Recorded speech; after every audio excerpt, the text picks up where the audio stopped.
Phone की घंटी बजी तो सुनी, मगर आलस की वजह से रजाई में ही लेटी रही। उसके पति राहुल को आखिर उठना ही पड़ा। दूसरे कमरे में पड़े फ़ोन की घंटी बजती ही जा रही थी।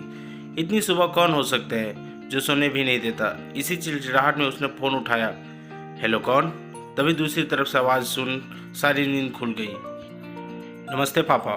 बेटा, बहुत दिनों से तुम्हें मिले नहीं, सो हम दोनों 11 बजे की गाड़ी से आ रहे हैं। दोपहर का खाना साथ में खाकर हम 4 बजे की गाड़ी वापस लौट जाएंगे।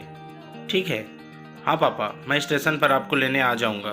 फ़ोन रखकर वापस कमरे में आकर उसने रचना को बताया कि मम्मी पापा 11 बजे की गाड़ी से आ रहे हैं और दोपहर का खाना हमारे साथ ही खाएंगे। रजाई में घुसी रचना का पारा एकदम सातवें आसमान पर चढ़ गया। कोई इतवार को भी सोने नहीं देता। अब सबके लिए खाना बनाओ, पूरी नौकरानी बना दिया। गुस्से से उठी और बाथरूम में घुस गई। राहुल हक्का बक्का हो उसे देखता ही रह गया। जब वो बाहर आई तो राहुल ने पूछा, क्या बनाओगी? गुस्से से भरी रचना ने तुरंत जवाब दिया, अपनी के तौल के खिला दूंगी। राहुल चुप रहा और मुस्कुराता हुआ तैयार होने में लग गया। स्टेशन जो जाना था। थोड़ी देर बाद गुस्सेल रचना को बोलकर वो मम्मी पापा को लेने स्टेशन जा रहा है। वो घर से निकल गया। रचना गुस्से में बड़बड़ाते हुए खाना बना रही थी। दाल सब्जी में नमक मसाले ठीक है या नहीं की परवाह किए बिना बस कड़छी चलाए जा रही थी। कच्चा पक्का खाना बना बेमन से पराठे तलने लगी, तो कोई कच्चा तो कोई भी जला हुआ। आखिर उसने सब कुछ खत्म किया और नहाने चली गई। नहा के निकली और तैयार होकर सोफे पर बैठकर मैगजीन के पन्ने पलटने लगी। उसके मन में तो बस यह चल रहा था कि सारा संडे खराब कर दिया। बस अब तो आए, खाएं और वापस जाएं। थोड़ी देर में घर की घंटी बजी तो बड़े बेमन से उठी और दरवाज़ा खोला।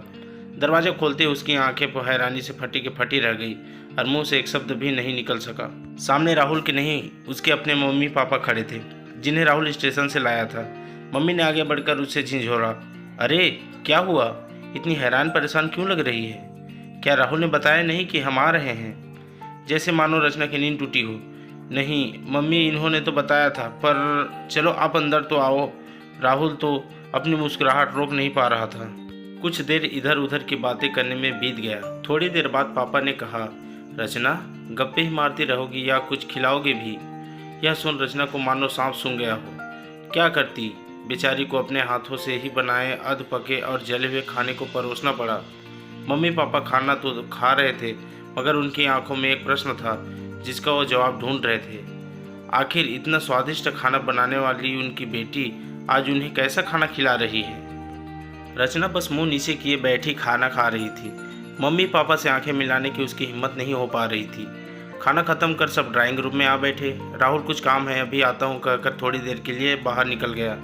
राहुल के जाते मम्मी, जो बहुत देर से चुप बैठी थी, बोल पड़ी, क्या राहुल ने बताया नहीं था कि हम आ रहे हैं? तो अचानक रचना के मुंह से निकल गया, उसने सिर्फ यह कहा था कि मम्मी पापा लंच पर आ रहे हैं। मैं समझी उसके मम्मी पापा आ रहे हैं। फिर क्या था? रचना के मम्मी को समझते देर नहीं लगी कि ये मामला है। बहुत दुखी मन से उन्होंने रचना को समझाया, बेटी हम हो या उसके मम्मी पापा, तुम्हें तो बराबर का सम्मान करना चाहिए। मम्मी पापा क्या, कोई भी घर आए तो खुशी खुशी अपनी हैसियत के मुताबिक उसकी सेवा करो। बेटी जितना किसी को सम्मान दोगे उतना ही तुम्हें प्यार और इज्जत मिलेगी।